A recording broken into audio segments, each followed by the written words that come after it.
Bueno, hay algo que afecta el desempeño de todas estas técnicas que hemos visto hasta el momento, y es básicamente esta estructura que hacemos while con una expresión punto y coma, porque básicamente lo que implica esa estructura es que nosotros estamos acá en una espera activa, ¿cierto?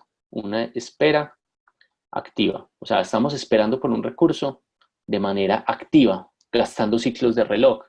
Y entonces lo que les había explicado por acá, esa espera activa, pues básicamente lo que nos hace es desperdiciar un montón de tiempo haciendo nada. O sea, la CPU puede mandar a ejecutar un thread, un hilo, perdón, que básicamente va a estar todo el tiempo chequeando una variable que no va a estar disponible, ¿cierto? Y si pues ese recurso pues lo están accediendo 10 hilos, pues en el peor de los casos podemos hacer esperas muy largas, ¿cierto? También dependerá pues de la cantidad de competencia que tenga ese recurso.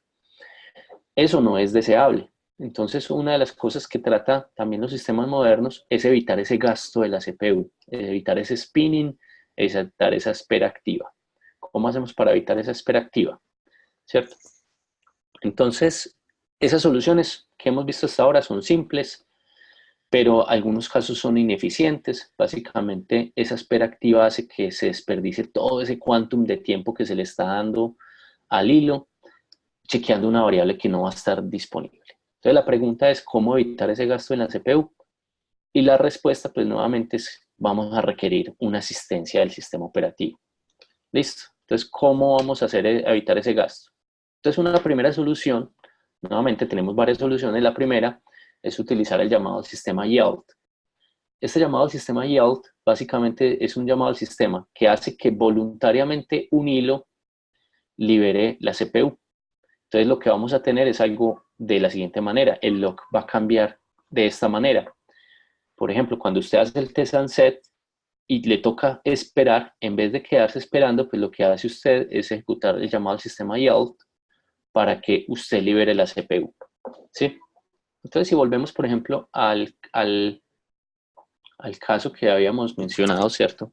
El ejemplo que les había propuesto en las diapositivas anteriores, con 10 hilos y que el hilo 1 adquiere el lock, T1 adquiere el lock. ¿Qué es lo que va a pasar? T2 intenta adquirir el lock, supuestamente tiene este quantum de tiempo, ¿sí?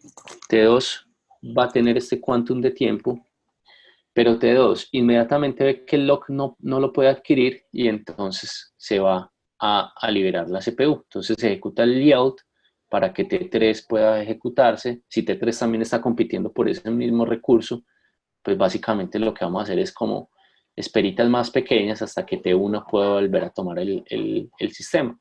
Entonces aquí lo que hemos cambiado es que ya un hilo no necesita tener todo el quantum de tiempo, sino que cuando obtiene el uso de la CPU, inmediatamente puede liberar ese uso de la CPU a través de esa instrucción yield, si no puede acceder a ese recurso. Entonces, básicamente pasamos de tener lo siguiente, ¿cierto? De tener T1, T2, T3, T4, T5, utilizando todo el quantum de tiempo, a que pasamos a esto, en el cual T1, T2, T3, pues utilizan solo un poquito de ese quantum de tiempo para ejecutar estas instrucciones, ejecutar el yield y liberar la CPU. ¿Sí? Entonces, esto pues es un beneficio, ¿cierto? Esto es mejor que simplemente hacer ese spin lock. ¿Sí? Es mejor. Estamos de acuerdo en eso, que es mejor y que pues si bien no soluciona completamente el problema, sí lo alivia, ¿cierto? Alivia un poco el problema porque digamos, no se gasta todo el quantum de tiempo. Y digo que lo alivia y no lo soluciona porque finalmente, pues acá se están ejecutando constantemente un montón de cambios de contexto. Y esos cambios de contexto siguen gastando, pues, recursos y siguen gastando tiempo de la CPU. Entonces, el sistema operativo que hace esos cambios de contexto, pues básicamente va a ver que finalmente se sigue generando un retardo, un retraso, pues, en el desarrollo de ese mecanismo de sincronización. ¿Listo? ¿Qué se podría entonces hacer? ¿Cómo se podría mejorar este mecanismo? Lo podríamos mejorar utilizando, digamos, ese estado bloqueado o el estado de sleep, ¿cierto? Recuerdan que nosotros habíamos hablado que el proceso tiene 3 estados. El estado ready, running y blocked. En su forma más básica es este. Lo que hace Yield es cuando un proceso está en running, que esto lo hace el scheduler, la función Yield lo que hace es que voluntariamente hace que un proceso que esté en running pase a ready, ¿cierto? Que esté en running pase a ready, ¿sí? Lo que vamos a hacer ahora es tratar de que un proceso pues no puede estar ready porque no está listo el recurso, sino que pase a un estado de sleep o un estado bloqueado y que solamente se desbloquee pues cuando efectivamente puede acceder a ese recurso. Esto va a hacer que el scheduler pues no lo tome en cuenta para calendarizarlo, así sea pues que para utilizar poquito tiempo, pues ya ni siquiera lo va a tener en cuenta, sino hasta que el recurso esté disponible. Listo. Eso se puede utilizar a través de el uso de colas, ¿cierto? Entonces, básicamente ya vamos a tener colas o estructuras de datos que nos van a permitir saber cuáles son los hilos que están esperando por el lock, ¿cierto? ¿Cuáles son los hilos que van a estar esperando por el lock? Vamos a tener otras dos funciones que básicamente son la función park y la función unpark, que nos van a permitir como parquear un hilo, ¿cierto? Como ponerlo en espera, el hilo se va a dormir, se va al estado sleep o al estado bloqueado, y una función unpark que básicamente nos va a permitir despertar un hilo particular. ¿Listo? Entonces, ¿cómo sería la implementación de ese lock con estas dos funciones? Vamos a verlo. Por ejemplo, acá hay una implementación que nos dice, utiliza, digamos, dos banderas, una bandera flag, una bandera de guardia y una cola, ¿cierto? Que inicialmente está en un estado vacío. Cuando se intenta entonces acceder al lock de esa cola, pues se hace el test and set. Si se adquiere, digamos, el acceso, entonces empezaría a ejecutar este código. Entonces tenemos un flag en 0. Si el flag está en 0, pues colocamos el flag en 1 indicando que podemos acceder al sistema. Si no, entonces se parquea el hilo, ¿sí? Pero antes de parquear el hilo, básicamente se adiciona ese identificador del hilo a la cola y se asegura que el guarda esté en 0, ¿sí? La guarda, pues, el nivel de guarda está en 0. Luego, a la hora de remover, digamos, un hilo, cuando un hilo ha salido de la sección crítica, se hace un test and set sobre esa guardia, ¿cierto? De manera que se pueda adquirir el lock para la guarda.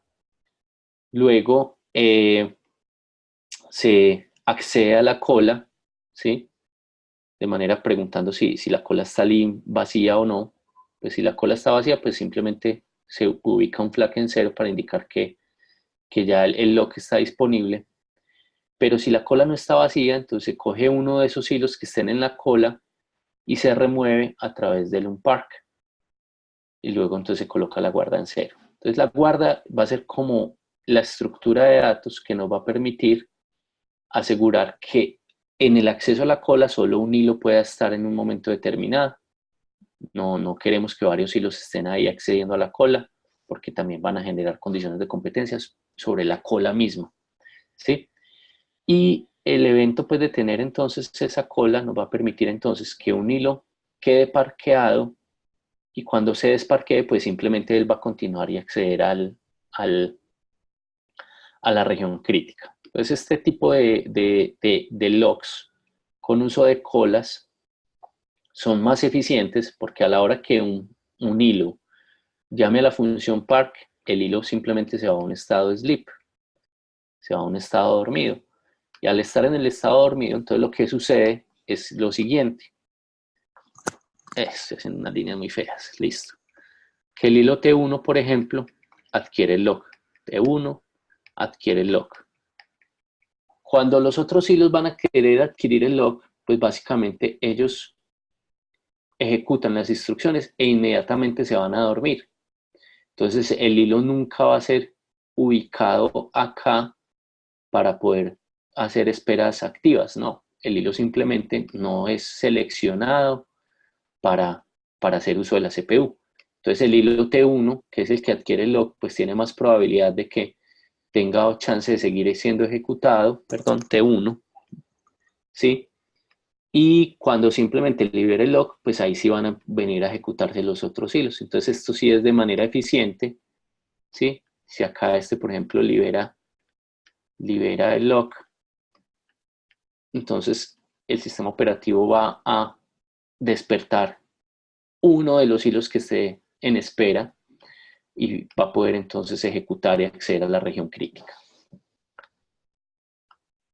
T1 probablemente no vaya a sleep, pues si T1, por ejemplo, aquí durante este tiempo accede a la región crítica, T1 ya puede estar haciendo cosas no críticas y va a entrar a competir pues con los otros pues accesos pues a la cola, pues tal cual como se venía ejecutando en un modo round robin, por ejemplo, ¿cierto? Entonces esta técnica es eficiente porque piénselo también de este modo, ¿cierto? Si yo tengo sistemas multiprocesadores, tengo CPU, también pues voy a ejecutar de manera eficiente pues el desarrollo de este código, ¿cierto?